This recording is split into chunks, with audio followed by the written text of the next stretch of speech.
Olá!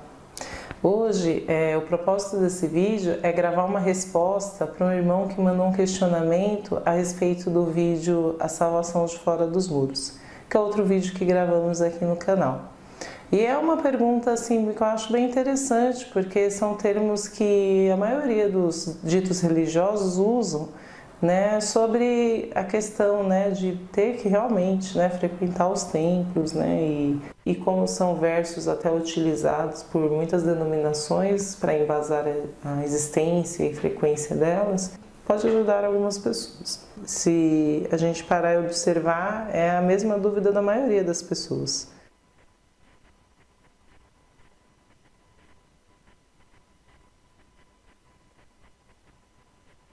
Bom, esse irmão ele escreveu um e-mail dizendo assim, ele começa com um versículo, talvez esteja equivocado.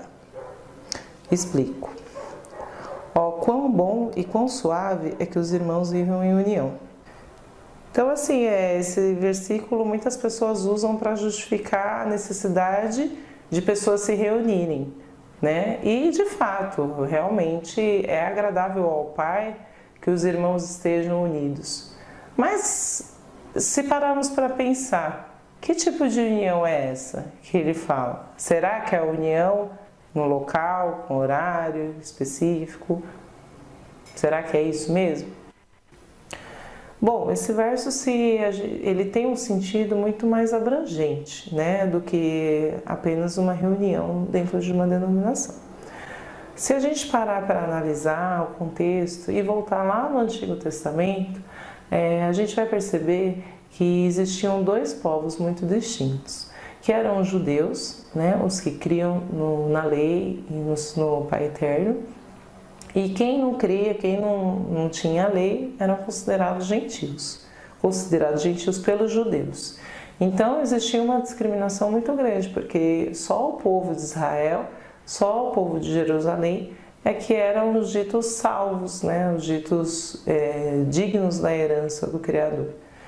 Então, um dos propósitos do Salvador foi vir acabar, né, com esse preconceito, com essa discriminação, trazendo a possibilidade de que todos que crescem nele alcançariam a vida eterna.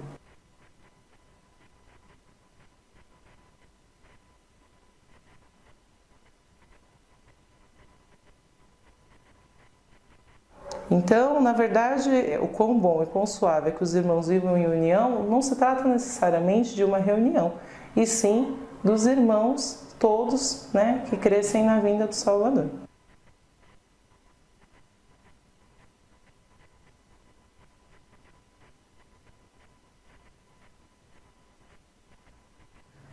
Vamos lá, então ele continua com outro versículo que é: alegrei-me quando me disseram, vamos à casa do Senhor. Muitas pessoas também usam esse versículo para embasar, né, a existência de um determinado templo. Mas na verdade, esse Salmo 122, se você parar, abrir a escritura e ler todo ele, vai perceber que não está falando de templo, e sim está falando de Jerusalém, né, a nação de Jerusalém. Hoje, na Nova Aliança, no período da Graça, nós discernimos o Antigo Testamento espiritualmente. Então, a falar assim, a casa do Senhor, por se tratar de Jerusalém, se trata do povo do Criador, né? Todos que creem nele. Hoje podemos entender casa como família, né? Como os filhos do Criador, como uma nação, uma pátria, né? Que são todos aqueles que creram na vinda do Salvador. Esse salmo, na verdade, é um salmo, se você chegar e ler o Salmo 122 completo, você vai perceber que não se trata de que a casa do Pai Eterno seja um templo, né? Mesmo porque, na verdade, esse salmo escrito por Davi ainda nem existia templo, né? Então, se você ler todo o salmo, você vai perceber que, na verdade, a casa do Senhor se referia a Jerusalém. Né? Que hoje para nós, que estamos debaixo do período da graça, né? Nós que cremos na vinda do Salvador, nós discernimos o Antigo Testamento como sombras e figuras, né? Nós temos o entendimento voltado para o espiritual. Então, quando é falado Jerusalém como sendo a casa do Pai Eterno, se trata do povo do Criador, né? Todos que creem nele. Hoje, então, na graça, nós entendemos que Jerusalém é o povo do Criador. Então, aqui, mais uma vez, não tem como você associar a templo, sendo que, na verdade, quando ele foi escrito, nem existia templo. E falar de Jerusalém, né, lendo todo o Salmo, você pode acompanhar, pegar a sua escritura e buscar um entendimento. Na verdade, está muito claro de que se trata de Jerusalém. Né? Jerusalém, o povo, né, da família do Criador.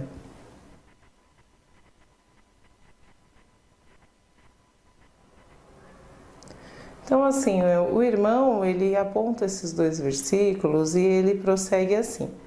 Esta palavra serve para aqueles que acham que só por frequentar uma igreja já tem sua salvação garantida. Nossa salvação realmente não está na igreja que frequentamos ou em qualquer templo de pedra, e Deus realmente habita em nós, que somos o templo do Espírito Santo. Mas se você olhar para o Antigo Testamento, onde é que eram feitos os sacrifícios e onde o sumo sacerdote ia buscar a presença de Deus? Né? Então você vê que assim, né, parece um pouco que você, ao mesmo tempo que crê, né, que teria que buscar os templos para se reunir, ao mesmo tempo acredita que realmente as pessoas que são o templo do Criador. Então, assim, nesse ponto, né, onde você considera que os sacrifícios que os sacerdotes iam e faziam sacrifícios ao Criador, de fato isso acontecia no Antigo Testamento. O intermédio entre os homens e o Criador era realizado pelos sacerdotes, que ofereciam sacrifícios em purificação aos pecados do povo. Porém, né, nós que cremos na graça, o nosso intermediário hoje é o Salvador. Né? Buscar a presença do Pai Eterno não é necessariamente você ir num templo físico. Porque o Salvador, quando veio e se entregou para que viesse o Espírito Santo.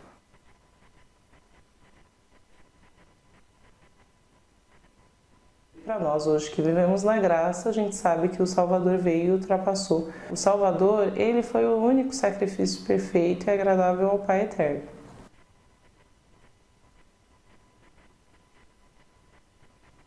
Com o sacrifício do Salvador, que foi o único e verdadeiro sacrifício que agradou ao Pai, acabou. E o nosso intermediário deixou de ser os sacerdotes.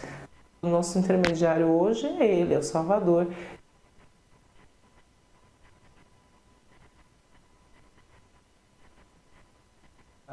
Nova aliança, vivemos pela graça e cremos que o nosso intermediário com o Pai Eterno, ele nos fala através do Espírito Santo. Então, assim, eu vejo que, na verdade, o irmão aqui, ele até crê, né, que o Pai Eterno, ele habita nas pessoas, porém, ele ainda acha que seja importante, né, frequentar esses lugares, que não tem mal nenhum.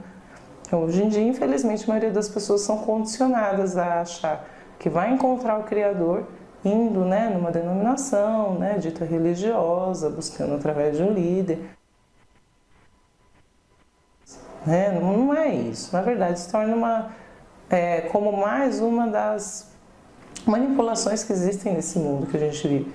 Elas acabam indo, né, porque não foi apontado, não foi mostrado que existe um outro caminho.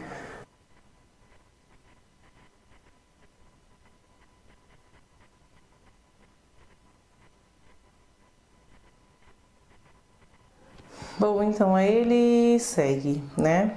E depois no Novo Testamento, Paulo escreveu algumas de suas cartas às igrejas.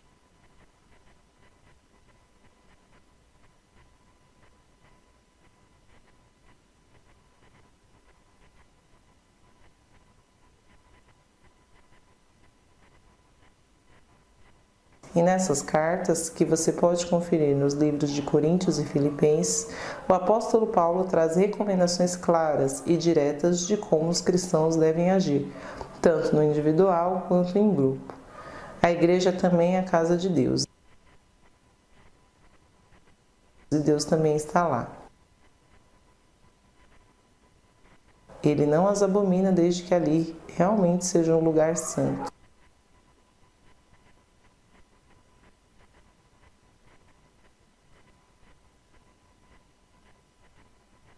dedicada à adoração e louvor ao seu santo nome e a boas obras. Então, assim, na verdade, realmente, Paulo escreve nas suas cartas recomendações de como a igreja deve se portar, de como ela deve se organizar. Porém, o Paulo nunca foi contra o ensinamento do Salvador, né? O alerta sobre esses falsos pastores. Nos momentos em que ele nos advertiu que existiria falsos profetas, que existiriam falsos pastores. Então, na verdade, não tem problema algum, né? As pessoas se reunirem.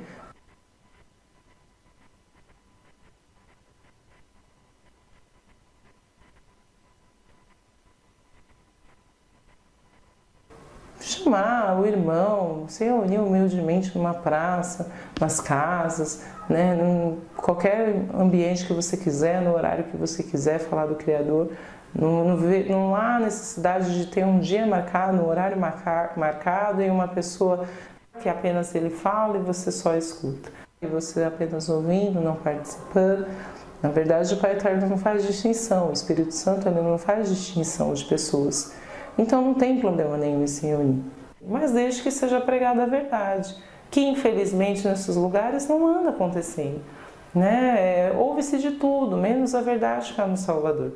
E a adulteração é tão grande que as pessoas não sabem discernir entre igreja e templo e acabam misturando, confundindo, já não sabe mais o que é igreja, não sabe o porquê de ir no templo, acham que é apenas lá que vai encontrar o Salvador. Então, a necessidade aqui é de mostrar que tudo que está propagado no meio religioso, na verdade é contrário do que está escrito. Se você buscar acreditar no Espírito Santo, ele sim vai te revelar. Né? Apenas ele, o Salvador, entregou a vida dele para que o Espírito Santo habitasse em cada um que cresce. Então, eu acredito que um templo não vai substituir essa graça na sua vida. Bom, para finalizar, eu espero que esse vídeo tenha ajudado a esclarecer suas dúvidas. Se não, eu peço que comentem aqui no vídeo, né? Que a gente, na medida do possível, vamos buscar responder todas as dúvidas a respeito da Escritura, né? Sempre respeitando a verdade, nunca fugindo dela.